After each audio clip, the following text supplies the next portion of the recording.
Hello girls, आज अपन political science के खंड ब के जो इकाई दूसरी है उसका तीसरा पार्ट पढ़ेंगे। दूसरा पार्ट जो कि अभी सिलेबस से हट गया है, इस बार इसके प्रश्न परीक्षा में नहीं आएंगे।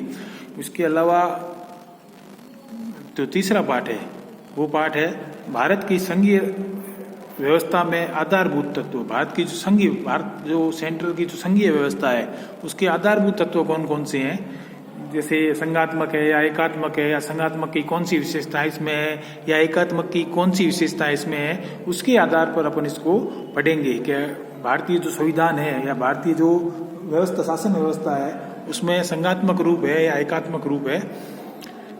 संघीय व्यवस्था कहते किसे हैं? सत्ता की शक्तियों के वितरण तथा स्तरों के आधार पर अपनाई जाने वाली शासन प्रणाली ही संघवाद है। शासन की जो शक्तियां होती है, सत्ता की जो शक्तियां होती है, उसका वितरण किस प्रकार है, उसमें कौन अधिक प्रभावी है और कौन नहीं है, इस प्रकार की जो प्रणाली है वही संघवाद कहलाती है। शासन के दो केंद्र होती है, दो इकाइयां होती है, एक केंद्र सरकार और दूसरी उसकी विभिन्न इकाइयां। केंद्र और उसकी पहला तो केंद्र ही है, दूसरा उसकी विभिन्न इकाइयां। वो इकाइयां किस प्रकार हो सकती है? प्रांत भी हो सकते हैं, केंद्र शासित प्रदेश भी हो सकते हैं, या स्वतंत्र प्रदेश भी हो सकते हैं। इस प्रकार की व्यवस्थाएं होती है।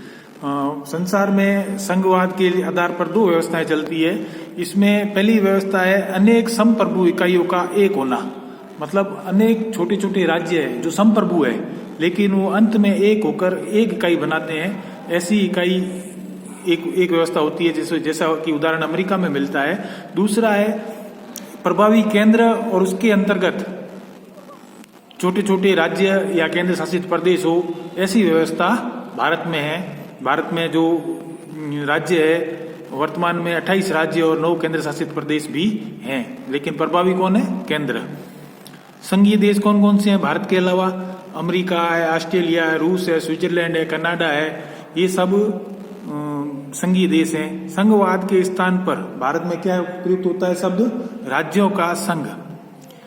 संघात्मक शासन में भारत के लिए राज्यों का संघ शब्द प्रयुक्त होता है। संविधान में भी यही कहा गया है कि राज्यों का संघ, इस प्रकार का शब्द प्रयोग में होता है। एकीकरण के समय 14 राज्य और प्रांत थे और वर्तमान में 28 राज्य और 9 केंद्र शासित प्रदेश हैं। अब संघवाद अपन कह रहे हैं, लेकिन संघीय व्यवस्था की जो मुख्य तत्व हैं, प्रमुख तत्व क्या है कि पहचाना जा सके कि संघवाद है या जो संघात्मक शासन है वो लागू है। पहला है शासन शक्तियों का स्पष्ट विभाजन। शासन की जो शक्तियां हैं उसका स्पष्ट विभाजन है। मतलब जो भी 7वीं अनुसूची है उसमें अनुच्छेद 246 के अनुसार केंद्र व राज्यों में शक्ति का विभाजन किया गया है। अनुच्छेद 246 है 7वीं अनुसूची में, उसके अनुसार शक्ति का वितरण है केंद्र और राज्यों के बीच में किया गया है। उनके लिए 3 सूचियां बनाई गई है। पहली है संघ सूची, जिस पर केंद्र सरकार कानून बना सकती है और इसमें लगभग 97 सब्जेक्ट या विषय हैं। दूसरा है राज्य सूची, जिसमें राज्य सरकारें अपने कानून बना सकती है, विधि का निर्माण कर सकती है। इसमें 66 विषय है। इसके अलावा एक और सूची है समवर्ती सूची। इसमें दोनों सरकारें कानून बना सकती है, केंद्र सरकार भी बना सकती है और राज्य सरकार भी कानून बना सकती है। लेकिन यदि एक ही विषय पर कानून बना है, एक ही विषय पर कोई कानून बना रहा है, केंद्र सरकार भी बना रही है और राज्य सरकार भी बना रही है, तो केंद्र सरकार वाला कानून है वो प्रभावी होगा, राज्य सरकार वाला कानून अपने आप खारिज हो जाएगा। इसमें 47 विषय हैं। दूसरा है संघवाद का लक्षण है वो है निष्पक्ष एवं स्वतंत्र न्यायपालिका। विधि का शासन है, भारत में कानून का शासन है, संविधान का शासन है। केंद्र और राज्य एवं राज्य, दो केंद्र और राज्य में कभी बात हो जाए या राज्य में आपस में कोई विवादित मुद्दा हो जाए तो उनके निष्पादन या मतलब उनका समाधान करने के लिए स्वतंत्र न्यायपालिका है। निष्पक्ष और स्वतंत्र न्यायपालिका जो कानून के अनुसार अपना फैसला करती है और उनको अपना न्याय देती है। इसलिए दूसरी संघवाद की विशेषता है निष्पक्ष एवं स्वतंत्र न्यायपालिका। संविधान की सर्वोच्चता, तीसरा होता है संविधान की सर्वोच्चता। भारत में संविधान का निर्माण केंद्र सरकार द्वारा किया गया है। उनके अनुसार केंद्र को, राज्य को विशेष अधिकार दिए गए हैं और उन अधिकारों का जो संविधान है उन सब कानूनों को संविधान में लिखा गया है और संविधान को शक्ति मिलती है जनता से। जनता और संविधान को शक्ति देता है, संविधान ही राज्य को और केंद्र को शक्ति देता है और संविधान को शक्ति मिलती है जनता से। इसलिए संविधान अपने आप में सर्वोच्च है। भारत में एक ही संविधान है, अलग राज्यों का अलग संविधान नहीं है। इसलिए सर्वोपरि भारतीय संविधान ही गिना जाता है। किसी भी विषय पर कानून बनाना है, राज्यों का पृथक संविधान नहीं है। सिर्फ जम्मू और कश्मीर अपवाद था, जिसको भी जो धारा 370 के अंतर्गत आता था उसको भी धारा 370 हटा दी है। अब जम्मू कश्मीर में भी कानून बनाने का अधिकार केंद्र सरकार के पास हो गया है। आज से जब धारा 370 हटी है, उससे पहले जम्मू कश्मीर के कानून बनाने का अधिकार भारत सरकार को नहीं था, लेकिन अब भारत सरकार जम्मू कश्मीर के लिए भी कानून बना सकती है। उसके बाद में एक और लक्षण होता है या तत्व होता है एकल नागरिकता।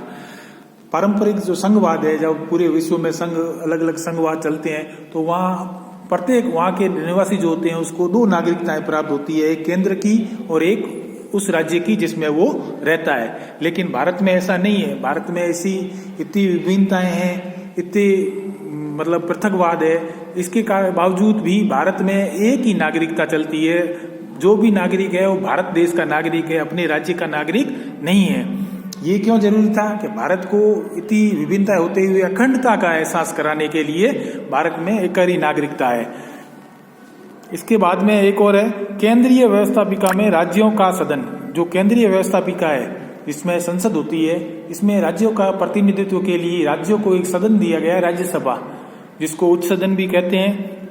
और ये राज्यसभा जो होती है वो जो जनता, राज्य की जनता के अनुपात में उसको प्रतिनिधित्व मिलता है। और वो जो सांसद होते हैं वो राज्यसभा के सांसद कहलाते हैं। और राज्यसभा के सांसद अपने राज्य के बारे में विचार संसद में या राज्यसभा में रखते हैं। तो राज्यसभा में केंद्रीय व्यवस्थापिका में राज्य को भी प्रतिनिधित्व मिलता है।